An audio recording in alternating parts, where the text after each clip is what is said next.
मिल रहा है। और आप देखिए कि तेल गैस जंग का ये नया हथियार, अब तक हम हॉर्मुज को कह रहे थे एक जबरदस्त हथियार ईरान के पास में है, लेकिन अब दोनों ही तरफ से जो है मिसाइलों के जरिए इन तेल और गैस को एक तरह से हथियार बना लिया जा रहा है, जिसमें आप वार पलटवार देख रहे हैं। अब ईरान के सबसे बड़े गैस फील्ड साउथ पार्स पर ये इजराइल की तरफ से हमला किया जाता है, जो कि बिल्कुल गलत, और जिसको लेकर के देखिए फ्रांस के राष्ट्रपति इमैनुअल मैक्रों डोनाल्ड ट्रंप से बातचीत करते हैं। अब उसके बाद देखिए असुले गैस रिफाइनिंग कॉम्प्लेक्स पर भी जबरदस्त हमला होता है, लेकिन पलटवार भी किया जाता है। पलटवार करते हुए देखिए कतर के एलएनजी पर प्लांट पर यह हमला जो है वो कर देता है ईरान यहां पर, जिसके प्रमुख अभी जो है वो मोस्तबा खामनेई है। अब देखिए यहां पर रास लफान सिटी बना टारगेट, रास लफान सिटी को भी टारगेट जो है वो बना लिया है ईरान ने। यानी अगर आप हमारे 1 से 2 ठिकानों को इस तरह से टारगेट करेंगे तो हम भी आपके 2 ठिकानों को पूरी तरह से नष्ट कर देंगे। ये ईरान ने पूरी तरह से अब ठान लिया है। अब देखिए इंडस्ट्रियल इंफ्रास्ट्रक्चर को भारी नुकसान पहुंचा है। अब इसकी वजह से जो यहां पर ईरान के ऊपर में जबरदस्त हमला किया गया है, इसकी वजह से जो इंडस्ट्रियल इंफ्रास्ट्रक्चर है उसको भारी नुकसान पहुंचा। ऑयल प्रोडक्शन पर इसका असर है, लेकिन दुनिया की सबसे बड़ी एलएनजी सप्लाई पर भी इसका असर पड़ा है, जो कि ईरान की तरफ से कतर पर हमला करके एलएनजी प्लांट को पूरी तरह से ध्वस्त किया गया, खत्म किया गया। तस्वीरें आपके सामने है, लेकिन अब हम आपको ग्राफिक्स और साथ में रिपोर्ट भी दिखाएंगे, जिसमें कैसे ईरान ने पलटवार किया है, इजराइल के हर हमले का जवाब यहां पर दिया है, किसको कितना नुकसान पहुंचा, और इससे पूरी दुनिया के चेहरे पर, उसके माथे पर कैसे एक चिंता की लकीर जो है वो खिंच गई है।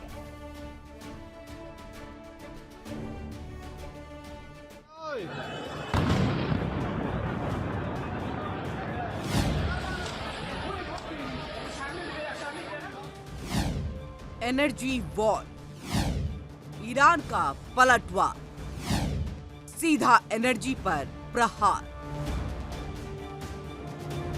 मिडिल ईस्ट अब सिर्फ जंग का मैदान नहीं, अब ये एनर्जी वॉर जोन बन चुका है।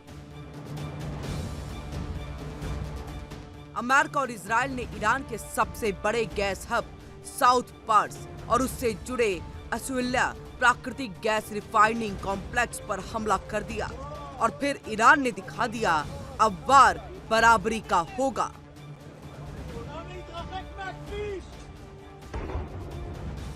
ईरान ने कतर के सबसे बड़े एलएनजी हब को निशाना बनाया है। यही वो जगह है जहां दुनिया की सबसे बड़ी एलएनजी एक्सपोर्ट फैसिलिटी है, जहां से ग्लोबल गैस सप्लाई की धड़कन चलती है, और एक झटके में दुनिया की एनर्जी सिक्योरिटी हिल गई। और वहीं ईरान ने सऊदी अरब की सबसे बड़ी तेल कंपनी अरामको की फैसिलिटी पर भी धमाका किया है।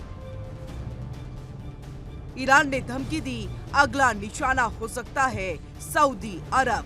अगर ऐसा हुआ तो समझ लीजिए तेल बाजार में भूचाल तय है। इस हमले के बाद ऑयल और गैस की कीमतों में उछाल आ गया। ब्रेंट क्रूड ऑयल 3.8% उछलकर $160 प्रति बैरल के पार चला गया है। यूरोपीय गैस 6% तक महंगी हो गई है। इससे पहले ईरान ने खाड़ी देशों को चेतावनी दी थी कि अगर उसके ऊपर हमले हुए तो वो इस इलाके की एनर्जी साइट्स को निशाना बनाएगा।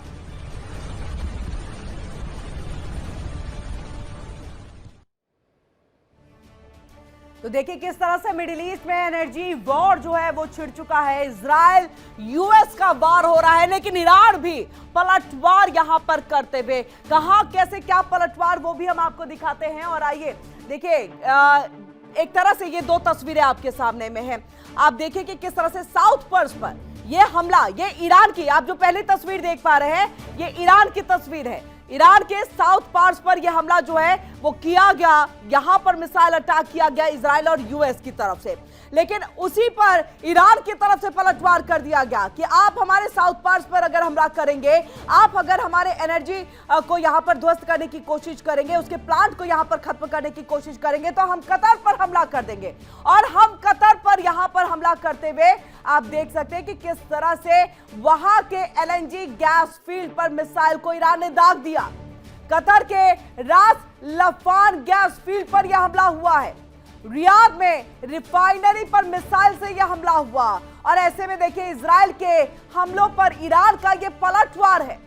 वेस्ट बैंक की अगर हम बात कर ले, ईरान ने क्लस्टर बमों की बारिश की। आपको बता दें क्लस्टर बम जो होते हैं वो बहुत छोटे छोटे बम होते हैं और उससे ये जो है बारिश की गई। ईरान ने क्लस्टर बमों की यहां पर बारिश कर दिया और ईरानी दूतावास को कतर का अल्टीमेटम उसके बाद मिल गया है।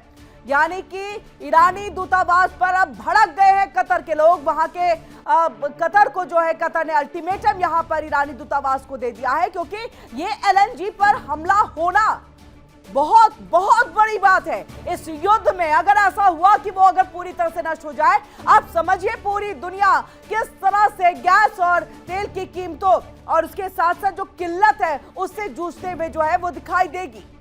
अब ऐसे में आइए आपको बताते हैं, ईरान ने सऊदी अरब की दिग्गज कंपनी को खुली धमकी दे दी है। सवाल यह है कि क्या दुनिया की एनर्जी सप्लाई अब बंदूक की नोक पर आ गई है। और ऐसे में आपको ये बता दें कि किस तरह से यहां पर देखिए, अब हम जो कह रहे हैं, क्योंकि सऊदी अरब को भी यहां पर जो है धमकी दी गई है। ईरान का पलटवार है एनर्जी वॉर के जरिए और ईरान का खाड़ी देशों पर बड़ा हमला हुआ है। ईरान बख्श नहीं रहा। जो बाकी देश, देखिए इसको पहले ही आयतुल्लाह अली खामेनी ने कह दिया था, अगर हम पर हमला करोगे तो हम उसके बाद बाकी देशों को भी नहीं बख्शेंगे। जहां जहां पर यूएस का एयरबेस है, जहां उनके राजदूत रहते हैं, जहां उनका आवास है, हम नहीं बख्शेंगे। और अगर किसी भी सहयोगी देश ने अमेरिका का साथ दिया, और वाकई देखिए साथ तो दिया ही गया, लेकिन अब ईरान उनको बख्शने को तैयार नहीं है। कतर सऊदी में ऊर्जा ठिकानों पर हमला और ये मुस्तफा खामेनी डबल अटैक करते हुए दिखाई दे रहे हैं। दुगनी रफ्तार से उनके तरफ से ये अटैक जो है वो किया जा रहा है। कतर के गैस फील्ड पर दागी गई है मिसाइल और ये एलएनजी मिसाइल, यानी एलएनजी, माफ कीजिएगा, एलएनजी गैस प्लांट, जहां पर ये मिसाइल जो है वो दागी गई, ईरान की तरफ से दागी गई है। और ऐसे में कतर की तरफ से एक अल्टीमेटम जो है ईरानी दूतावास को जरूर दे दिया गया है। कतर के रास लफान गैस फील्ड पर यह हमला हुआ है। रास लफान गैस फील्ड पर यह हमला हुआ है।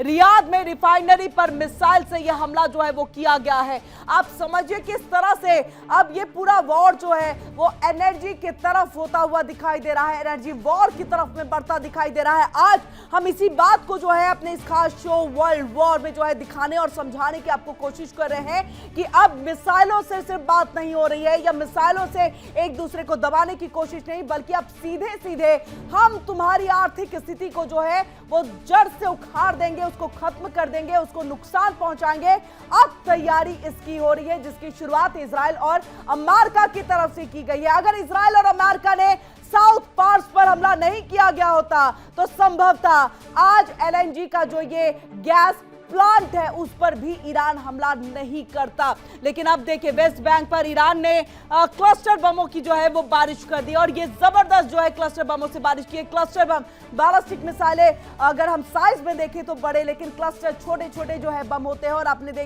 कई बार सुना होगा कि कई ड्रोन जो है इन क्लस्टर बमों को लेकर के उड़ान भर सकते हैं और उसी से जबरदस्त हमला जो है वो किया गया। ईरानी दूतावास को कतर का अल्टीमेटम है। कतर नाराज है, कतर नाराज है, अब ब्रिटेन नाराज है। आप समझिए ये नाराजगी सिर्फ ईरान से नहीं, ईरान हमला कर रहा है तो उससे, लेकिन अगर इसके पीछे की तस्वीरों को देखा जाए तो ज्यादा नाराजगी जो है यूएस और इजराइल से निकल करके सामने आ रही है। ब्रिटेन नाराज है, फ्रांस नाराज दिख रहा है, सऊदी अरब की नाराजगी है कि आखिरकार आपने हमें इस युद्ध में क्यों झोंक दिया, जबकि हम नहीं चाहते थे किसी तरह का कोई युद्ध हो। लेकिन फिलहाल जो है कतर की तरफ से, अब देखिए अल्टीमेटम में क्या कुछ कतर ने कहा है। कतर ने 24 घंटे के अंदर देश छोड़ने का आदेश जारी कर दिया। अब नाराज हो गया है कतर। अब कतर ने भी ठान ली है कि जिस तरह से एलएनजी गैस प्लांट पर यह हमला हुआ इसका बदला हम यहां पर लेकर रहेंगे। और ऐसे में कतर ने 24 घंटे के अंदर अंदर ईरानी जो वहां पर राजनयिक रह रहे हैं उन सबको कह दिया है कि आप ईरान को, माफ कीजिएगा, कतर को जो है 24 घंटे के भीतर भीतर छोड़ दे। अब ऐसे में ईरान ने सऊदी अरब की दिग्गज कंपनी को खुली धमकी दे दी। अब देखिए ईरान यहीं पर थमता नहीं दिख रहा है। थमता नहीं दिख रहा है। आप समझिए इस बात को। अब सऊदी अरब की तरफ ईरान चला गया है। ईरान ने सऊदी अरब की दिग्गज कंपनी को खुली धमकी दे दी है और सवाल ये कि क्या दुनिया की एनर्जी सप्लाई अब बंदूक की नोक पर आ गई है और ये जंग अब सिर्फ रीजनल कॉम्प्लिकेटेड नहीं रही बल्कि ये ग्लोबल इकोनॉमिक वॉर बन चुकी है। और सवाल ये कि क्या आने वाले दिनों में पेट्रोल और डीजल नहीं होंगे बल्कि पूरी दुनिया की अर्थव्यवस्था इस जंग की कीमत चुकाने वाली है।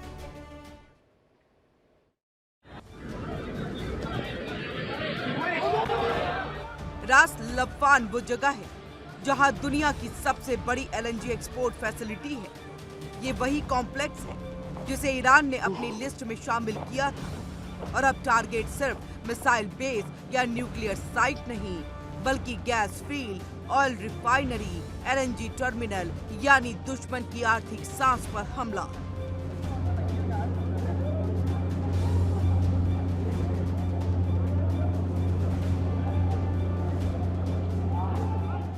दुनिया की जेब पर सीधा हमला शुरू हो चुका है। ऐसे में सबसे बड़ा खतरा हॉर्मुज स्ट्रेट से है। ये जंग अब और खतरनाक हो गई है।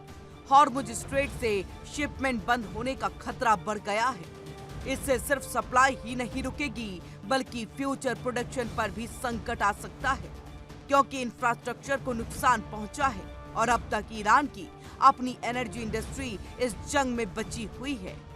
लेकिन अब मामला और बिगड़ सकता है। मार्केट को डर है इससे सप्लाई चेन पर बड़ा असर पड़ेगा।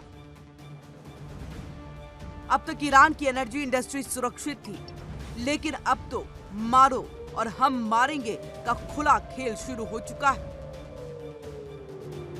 ये जंग अब सिर्फ मिडिल ईस्ट तक नहीं रही, ये ग्लोबल इकोनॉमी की जंग बन चुकी है। मिसाइलों से शुरू हुई जंग अब तेल और गैस के टैंकों में आग बन चुकी है। अगर ये आग और भड़की तो सिर्फ मिडिल ईस्ट नहीं बल्कि पूरी दुनिया इसकी चपेट में आ जाएगी। Bureau report, India daily.